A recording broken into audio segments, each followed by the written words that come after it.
Hello, my name is Mark Callier, and this in this coursework that I've gone through for the past classes up until now, it's been preparing me to become a better leader. When I started this set of classes, I thought I had a good idea what a leader was and what it will become. I believe that leaders should be able to be aggressive, assertive, and also be able to also adapt to any situation that was coming into that was needed to be. I've been a member of different kinds of organizations where that leadership has always been successful in either as a athletics group or other academic endeavors in high school or through my early collegiate days. Um, but I was never assigned a leadership role. I was never a captain on any one of my sports teams for basketball or volleyball. I was never elected into something like student government or um, a team lead on projects per se, where I am the front man and leader for the different projects. So I've always been the introverted, silent type to always let my actions speak louder than the words that would come out, and let somebody who is more willing to be the quote unquote leader and be vocal about what was happening. And that's what I thought at the beginning of this coursework, that a leader would be somebody that is loud, not really loud, but outspoken, extroverted, a type A personality, somebody that's a go getter, but not really the person that I am.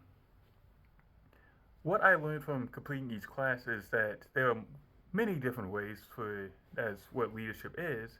A leader could be somebody that is a servant leader, somebody that would do what they can a to be there for everybody and be there for their workers and be there for anybody else and do whatever is needed. A laissez-faire type of leadership style where you go with the flow, essentially. Transformational leadership where you would want to transform other people and yourself in order to be able to accomplish the goals. And transactional leadership would be you would incentivize your team in order to be able to be better. You would make an end goal, and if they were able to hit that goal, they would receive a reward. And if they didn't, then there would be penalties based on that. Democratic leadership, where a lot of people would vote on what a good leader would be, and a lot of these, and also the different kinds of leadership that based on different diversity and different backgrounds will also affect it. Like for me, I'm like I said, I came from a sports background or whatever, so a hard, not really authoritarian, but very assertive and outspoken kind of person. I would not be as affected by that kind of leadership style as well as somebody else who has not been in that kind of situation before. And their leadership style is a lot more soft spoken and laid back, and they would not enjoy, or rather not want to be talked to in that kind of way. So going through each of the classes and learning to see what kind of leadership styles that they are, the different kind of leadership theories, like the hierarchy of leadership, and the different kind of theories, and then learning about SWOT, figuring out what the strengths and weaknesses are for anybody else. I learned a lot about what a leadership position actually would be and what it would entail. I believe right now I am a very um, coaching, teaching, and transformational kind of leadership where I want to see the problem, and I want to be a problem solver. But in order to do that, I want to make sure I'm not the only one solving the problem. I want everybody else around me to have the capability to solve that problem if it ever comes up. So I want to be able to coach and teach all the people coming up behind me to learn from what I had to learn on my own and to be able to show them with my actions and my words to be able to be a better leader in whatever field that I go into. And as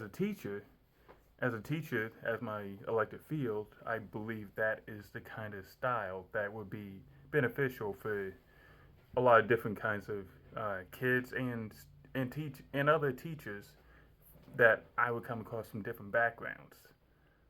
For example,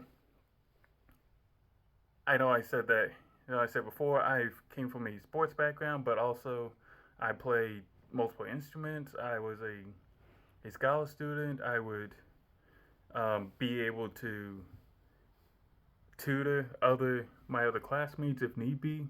So time management skills would be very important to teach, pass down to my students as a teacher. So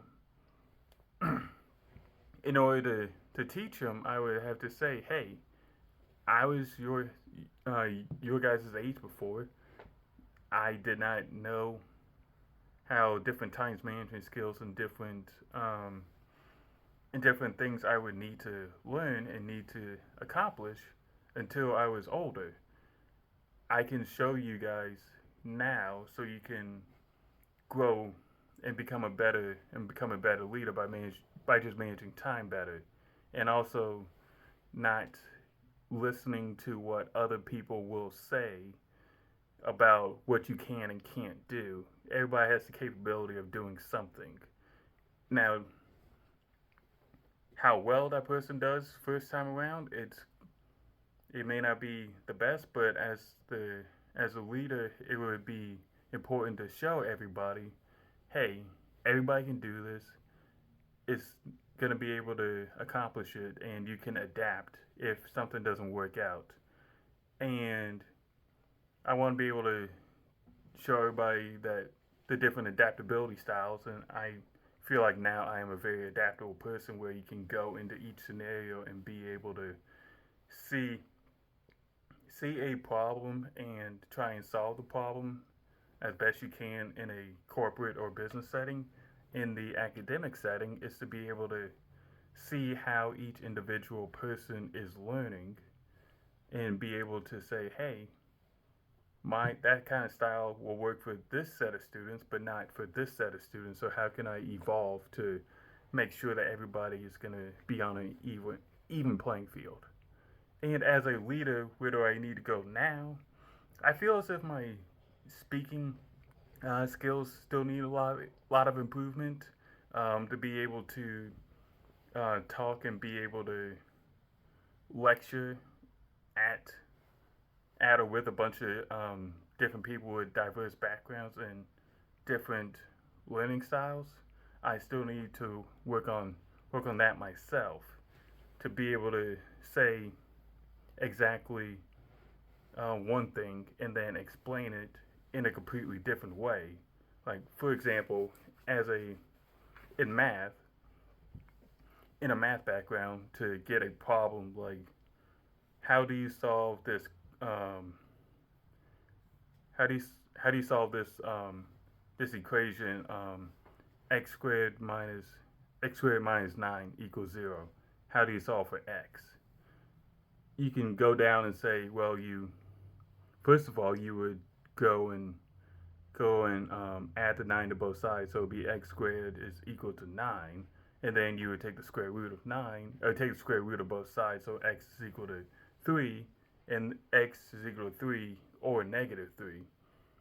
You can write that down and then talk about it, or you can draw a diagram and show exactly how I'm able to break down each of the factors I'm doing and be more of a visual representation in that diagram, or show it in action by drawing different graphs and different formulas to so people can see that kind of style in action.